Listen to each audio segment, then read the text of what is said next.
ஒன்னே ஒன்று சொல்றாங்க, இந்தியாவில் இல்ல உலகத்திலே யாரும் சிந்தித்து பார்க்க முடியாத திட்டங்கள். ரைட் ஃபார் ஃபுட், உணவு பாதுகாப்பு திட்டம் யாரு கொண்டு வந்தது? ரைட் ஃபார் எஜுகேஷன் யாரு கொண்டு வந்தது? ரைட் டு இன்ஃபர்மேஷன் யாரு கொண்டு வந்தது? இதெல்லாம் ரைட் டு ஒர்க் யாரு கொண்டு வந்தது? மகாத்மா காந்தி ஊரக வேலை வாய்ப்பு உறுதி திட்டம் யாரு கொண்டு வந்தது? 100 நாள் வேலை. அந்த 100 நாள் வேலை அன்னை சோனியா காந்தி கொண்டு வரலனா கொரோனா பெருந்தொற்று காலத்தில் கோடிக்கணக்கான மக்கள் மாண்டிருப்பார்கள் என்று எக்கனாமிக் படித்தவர்கள் பத்திரிகையாளர்கள் பக்கம் பக்கமா எழுதினாங்க. இதெல்லாம் பாஜக தலைவர்கள் படிப்பதில்லை, படிச்சாலும் படிக்காத மாதிரி இருக்கிறது.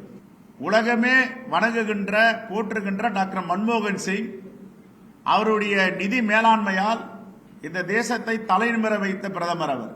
அவரு கூட போயிட்டு மோடியையோ பாஜக தலைவர்களோ ஒப்பிட்டு பேச முடியாது.